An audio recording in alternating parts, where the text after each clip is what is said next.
Hello students, welcome back to my channel Aavya academy. Last video में हमने question number 10 तक किया था। आज हम उसके आगे के क्वेश्चंस करेंगे। आइए स्टूडेंट्स देखते हैं क्वेश्चन नंबर 11 क्या कहता है। Point number first, started business with cash ₹60,000। मैंने आपको बताया था जैसे आप स्टार्टेड बिजनेस देखेंगे तो अमाउंट को कहाँ डाल देंगे, कैपिटल में। तो हमने कहाँ डाल दिया, कैपिटल ₹60,000। कैश लिखा है तो आप क्या करेंगे, कैश में एंट्री कर देंगे 60,000। नेक्स्ट पॉइंट कहता है रेंट रिसीव्ड 2000। आपको पैसे रिसीव हुए हैं तो जब आपके पास आएगा तो हम क्या करेंगे, ऐड। कैश में हमने कर दिया ₹2000 ऐड।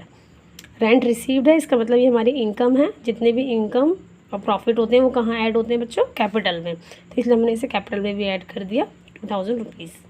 हमारी न्यू इक्वेशन क्या बन गई, कैश 62,000, कैपिटल 62,000। नेक्स्ट पॉइंट है एक्रूड इंटरेस्ट ₹500।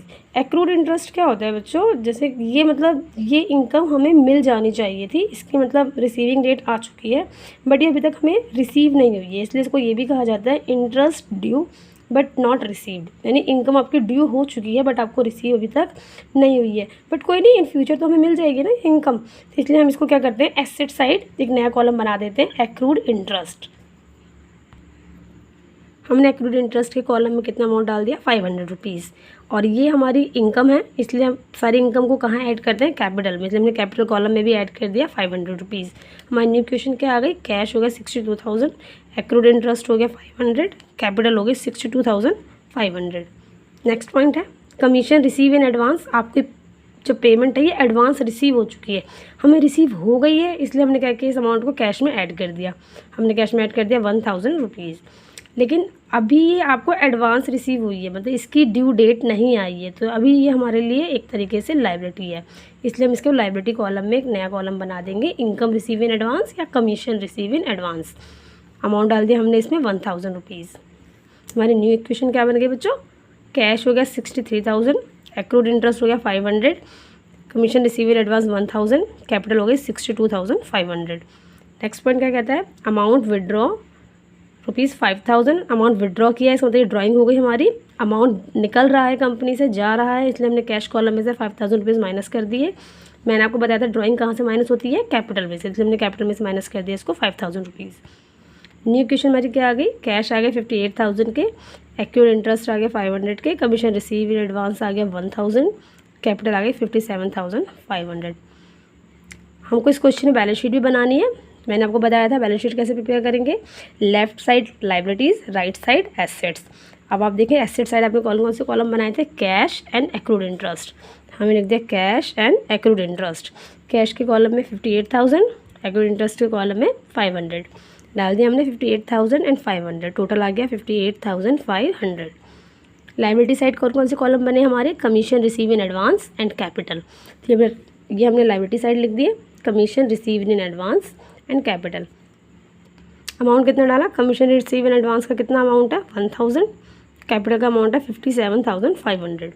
यहाँ लिख दिया हमने 1,000, 57,500, टोटल हमारा आ गया 58,500। आप देखोगे बच्चों आपका एसेट्स और लाइबिलिटीज़ के बैलेंस कैसा आ रहा है, इक्वल आ रहा है। आई होप आपको ये क्वेश्चन समझ में आ गया होगा। अगर फिर भी आपको कोई डाउट है तो आप कमेंट सेक्शन में मुझसे पूछ सकते हैं। आइए स्टूडेंट्स देखते हैं नेक्स्ट क्वेश्चन। क्वेश्चन नंबर 12 क्या कहता है, कमेंस्ड बिजनेस विद कैश ₹50,000। मैंने आपको बताया था कमेंस्ड जो स्टार्टेड एक ही बात होती है, तो अमाउंट कहाँ लिख देंगे, 50,000 को कैपिटल में। हमने डाल दिया कैपिटल ₹50,000। कैश है तो कैश में ऐड कर दिया ₹50,000। नेक्स्ट कहता है पेड इनटू बैंक ₹10,000। आपने बैंक में पे किया है 10,000, तो आपके पास से पैसा जा रहा है, तो इसलिए हम कैश में से माइनस कर देंगे ₹10,000। और ये आपने अमाउंट कहाँ डिपॉजिट करा दिया, अपने बैंक में, तो आपका बैंक बढ़ जाएगा, तो इसलिए हमने बैंक में ऐड कर दिया ₹10,000। बाकी कोई एंट्री नहीं होगी इसी कैपिटल साइड। नेक्स्ट पॉइंट कहता है परचेज गुड्स फॉर कैश। पहले इतना करेंगे, कैश ₹20,000 था, पहले इतना का पॉइंट करेंगे हम। आपने गुड्स परचेज़ किया तो आपके पास क्या आए, गुड्स आए, तो हम क्या करेंगे, गुड्स को स्टॉक में ऐड कर देंगे ₹20,000।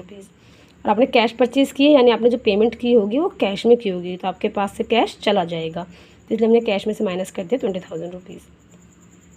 आगे कहता है परचेज गुड्स कैश था और क्रेडिट में भी है परचेज़ 30,000, तो आपके पास आपने परचेज़ की है तो गुड्स आपके पास आए होंगे 30,000 के, तो हमने स्टॉक में ऐड कर दिए ₹30,000। लेकिन मैंने आपको बताया था जब परचेज क्रेडिट होती है तो क्या जनरेट होते हैं, क्रेडिटर्स, इसलिए हमने लाइबिलिटी साइड क्रेडिटर्स में भी लिख दिए 30,000 रुपीज़। हमारी न्यू इक्वेशन क्या आ गई, कैश आ गई 20,000, बैंक आ गया 10,000, स्टॉक आ गए 50,000, क्रेडिटर्स आ गए 30,000, कैपिटल आ गई 50,000। नेक्स्ट पॉइंट देखते हैं क्या कहता है, sold goods for cash ₹40,000 costing ₹30,000, यानी कॉस्टिंग के बाद जो अमाउंट होता है ना वो कॉस्टिंग का अमाउंट होता है, उससे पहले वाला नहीं।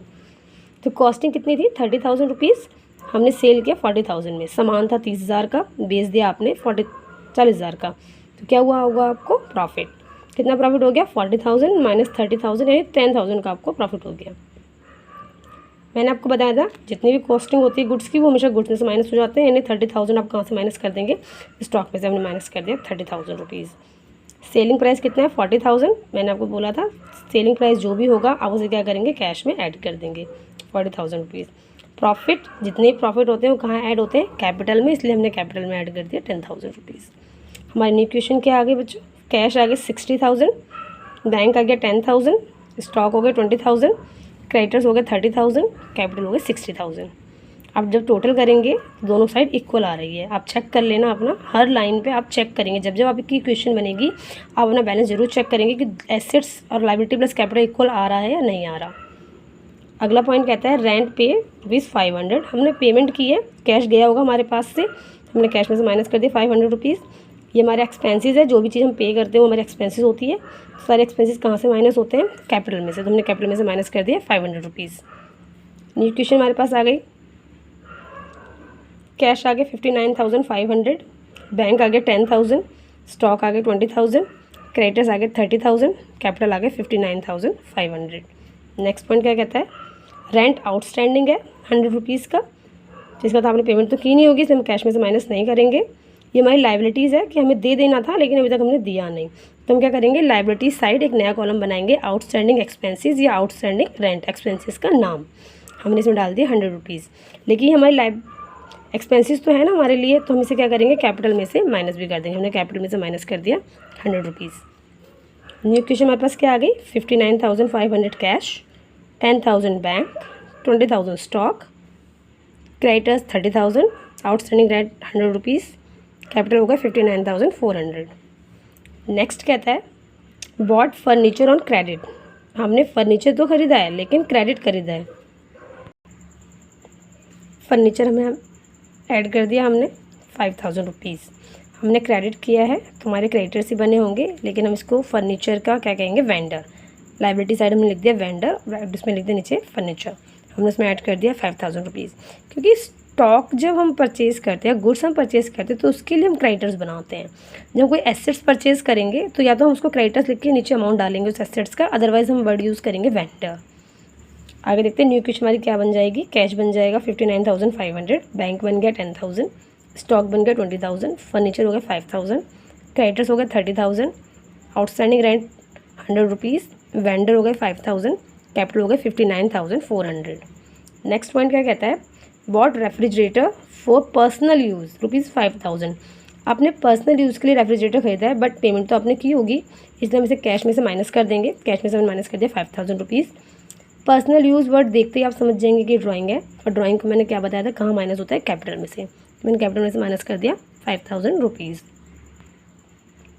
हमारी न्यू इक्वेशन हो गई है, cash 54,500, bank 10,000, stock 20,000, furniture 5,000, creditors 30,000, outstanding rent 100 rupees, vendors furniture के 5,000, कैपिटल हो गए 54,400। नेक्स्ट पॉइंट कहता है परचेज मोटरसाइकिल फॉर कैश ₹20,000, हमने क्या परचेज़ किया, मोटरसाइकिल परचेज़ किया कैश में, तो कैश माइनस हो जाएगा, कैश में से हमने माइनस कर दिया 20,000 रुपीज़। मोटरसाइकिल आई है आपके पास, ये एसेट्स है, एसेट साइड एक नया कॉलम बना देंगे हम मोटरसाइकिल का, और हमने उसमें ऐड कर दिया 20,000 रुपीज़। कैपिटल में कोई एंट्री नहीं होगी इसकी। न्यू इक्वेशन हमारे पास आ गई, cash 34,500, bank 10,000, stock 20,000, furniture 5,000, motorcycle 20,000, creditors 30,000, outstanding rent 100, vendor furniture के 50,000 और कैपिटल हो गए 54,400। आप दोनों साइड का टोटल करके देखेंगे कि दोनों साइड इक्वल आ रही है या नहीं आ रही है। बाई चांस अगर इक्वल नहीं आती तो हो सकता है मैंने भी क्वेश्चन गलत किया है। तो आप लोग ज़रूर कमेंट सेक्शन में लिखेंगे और मुझे बताएंगे कि आपको वीडियो पसंद आई या नहीं पसंद आई। अगर आपको वीडियो पसंद आई है तो please like share and subscribe. Thank you students.